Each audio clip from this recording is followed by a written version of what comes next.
బ్లౌజ్‌కి ఫ్రంట్ పార్ట్‌లో ఒక మంచి డిజైన్ అయితే చూపిస్తానండి. మనము ప్రిన్సెస్ కట్టే కాకుండా ఇలా రౌండ్ నెక్ పెట్టుకున్నప్పుడు కూడా ఈ విధంగా ఎలా ఈజీగా స్టిచ్ చేసుకోవచ్చో మీకైతే క్లియర్‌గా చూపిస్తానండి. ఇది వచ్చేసి మనకైతే లెఫ్ట్ సైడ్‌ది. నేను ఇప్పుడు మీకు రైట్ సైడ్ ఎలా వేసుకోవాలి ఏంటి అయితే క్లియర్‌గా ఎక్స్‌ప్లెయిన్ చేస్తాను. వీడియో ఎక్కడ స్కిప్ చేయకుండా చూడండి. ఇలా కొంతమందికి డిజైన్ వేసుకోవడం చాలా ఇష్టంగా ఉంటుంది కదా! అలాంటప్పుడు ఇలా షేప్ బెల్ట్‌ల బ్లౌజ్‌కైనా సరే ఇలా వేసేయండి. చాలా బాగుంది వేసుకున్నాక కూడా. నేనైతే పైపింగ్ కూడా చూపిస్తున్నానండి. ముందుగా పైపింగ్ అయితే క్రాస్ పీస్ తీసుకొని జాయింటింగ్ అయితే చేసేసుకున్నాను. ఇప్పుడు చూడండి థ్రెడ్ పెట్టేసుకోవాలి. నేను థ్రెడ్ నంబర్ వచ్చేసి అయితే 10 నంబర్ తీసుకుంటున్నానండి. మీకు ఎవరికైనా కావాలి అనుకుంటే ప్రోడక్ట్‌లో నేను ట్యాగ్ చేస్తాను తీసేసుకోండి. చాలా ఈజీగా నేను ఎలా అయితే పైపింగ్ వేస్తున్నానో మీరు కూడా అదే విధంగా థ్రెడ్ పెడుతూ క్లాత్‌ను ఫోల్డ్ చేసుకుంటూ వెళ్ళిపోండి. మంచిగా నీట్ ఫినిషింగ్ తోటైతే థ్రెడ్ పైపింగ్ రెడీ అయిపోతుందండి. చూసారా ఇలా కొంచెం కొంచెంగా ఫోల్డ్ చేసుకుంటూ నీట్‌గా స్టిచ్ వేసుకుంటూ వెళ్ళిపోవాలి. ఇప్పుడు మనకు థ్రెడ్ ఎక్కడైతే అవసరం ఉందో అంతవరకు ఉంచేసుకొని మిగతాది కట్ చేసేసుకొని అక్కడ ఫోల్డ్ చేసేసుకోండి. ఇలా ఫోల్డ్ చేసేసుకొని క్లాత్‌ను నీట్‌గా లోపల వైపు పెట్టేసుకొని థ్రెడ్ అక్కడ కూడా సేమ్ సైజులో ఉండేలాగా క్లాత్‌ని ఇలా సెట్ చేసేసుకోండి నీట్‌గా.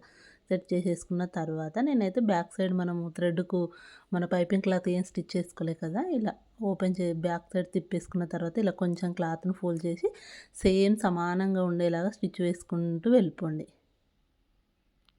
చూసారా ఈ విధంగా మనకు క్లాత్ కూడా నీట్‌గా ఫోల్డ్ అవుతూ ఎక్కడ ముడత అనేది రాకుండా చాలా పర్ఫెక్ట్‌గా పైపింగ్ అనేది కూడా రెడీ అయిపోతుందండి. ఇలా ముందుగా పైపింగ్ వేసుకోవచ్చు.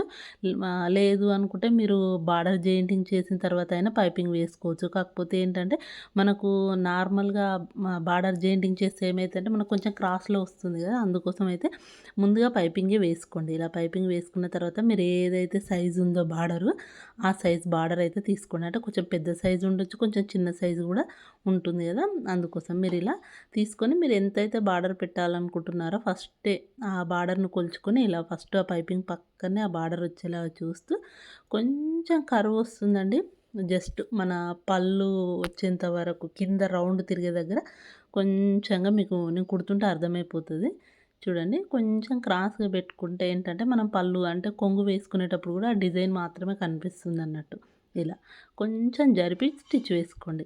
లేదు అనుకుంటే మనం చిన్నగా కుచ్చు పెట్టుకున్న రౌండ్ నెక్ కూడా అలానే వేసుకోవచ్చండి. మీకు కావాలంటే అలా కూడా వేసుకోండి. ముందు మనం ఆల్రెడీ ఒకటి బార్డర్ జాయింటింగ్ చేసాం కదా! దాని సైజ్ ఎంతుందో చూసుకొని ఇప్పుడు సేమ్ సైజులో దీన్ని కూడా అదే సైజులో స్టిచ్ వేసుకోండి.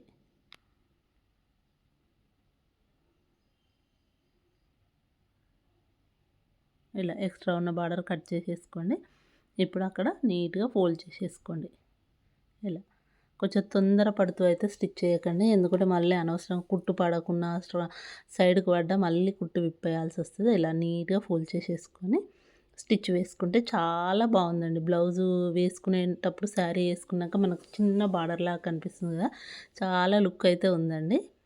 చూస్తున్నారు కదా! ఇలా పెట్టేసుకొని నీట్‌గా మళ్ళీ ఇటు సైడ్ కూడా సేమ్ అదే విధంగా క్లాత్‌ను ఇలా ఫోల్డ్ చేసుకుంటూ స్టిచ్ వేసుకుంటూ వచ్చేసారనుకోండి మన షేప్ బెల్ట్ బ్లౌజ్ కూడా ఇలా ఫ్రంట్ పార్ట్‌లో డిజైన్ అయితే చేసుకోవచ్చండి. మీకు ఈజీగా ఉంటుందని అయితే నేను చూపించాను. మనం ప్రిన్సెస్ కట్‌కే కాకుండా ఇలా కూడా చేసుకోవచ్చు. మీకు నచ్చితే మాత్రం తప్పకుండా లైక్ చేయండి, కామెంట్ చేయండి, హైప్ కూడా ఇవ్వండి. మీ లైక్ వల్లనే వీడియో అనేది ముందుకైతే వెళ్తుందండి. తప్పకుండా చూసిన ప్రతి ఒక్కరు ఒక లైక్ అయితే ఇవ్వండి.